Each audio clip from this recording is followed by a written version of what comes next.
Dieu doit atteindre le but auquel son cœur est attaché, c'est-à-dire un peuple, même s'il n'en reste qu'un dixième, un peuple qui répondra au désir de son propre cœur, qui lui donnera satisfaction dans l'intention totale de sa volonté.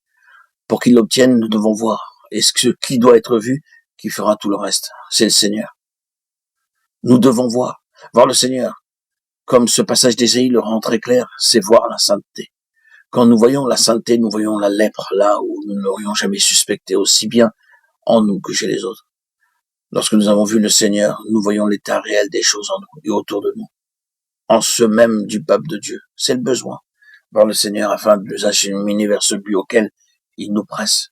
Je vis le Seigneur. Mes yeux ont vu.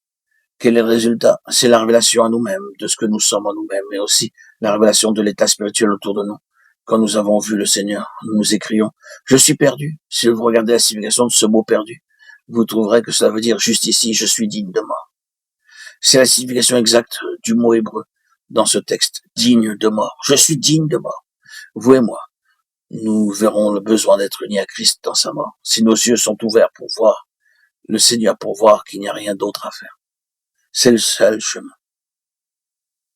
Ce ne sont pas seulement des mots, des idées. Ce que je veux que nous voyons est ceci, que l'œuvre de l'Esprit de Dieu en nous, par laquelle nos yeux s'ouvrent pour voir le Seigneur, aura pour résultat de nous faire sentir que la seule chose, la meilleure pour nous, c'est de mourir, c'est d'en finir avec nous-mêmes. En êtes-vous arrivé là? Satan continuera naturellement de s'activer sur ce terrain qu'il possède. En fait, chez beaucoup de personnes, en essayant de les forcer à mettre fin à tout cela, pour intervenir sur quelque chose que l'Esprit de Dieu est en train de faire. Détourner cette chose à son avantage et créer une tragédie.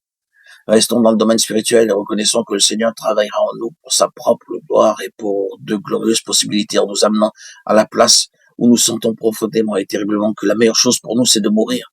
Mourir à nous-mêmes, mourir à nos pensées, mourir à nos désirs, mourir à nos envies. Alors, il nous aura mis d'accord avec sa propre pensée à notre sujet. Je suis perdu. Et le Seigneur pourrait bien dire, exactement, je l'ai su tout le temps. Il m'a été difficile de te le faire savoir maintenant. Tu le sais, tu es perdu. Quand nous arrivons à cette place, nous arrivons au lieu où nous pouvons commencer. J'appellerai cette place la place d'honneur, là où tout débute, à partir de rien, où nous faisons abstraction de nous-mêmes, de notre ego, de notre moi étriqué ou autosuffisant. Tant que nous nous imposons continuellement, occupant la place comme Osias, entrant dans le temple, dans le sanctuaire, occupé, actif en nous, en ce que nous sommes, tant que nous remplissons le temple, le Seigneur ne peut rien faire en nous. Il dit, regarde, tu dois sortir et arriver au lieu où, de ta propre volonté, tu te dépêcheras de sortir parce que tu verras que tu es un lépreux. C'est ce qui est dit au sujet d'Osias et lui-même se hâta de sortir.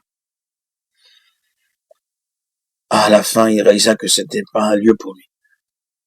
Lorsque le Seigneur nous amène à cet endroit, je suis perdu.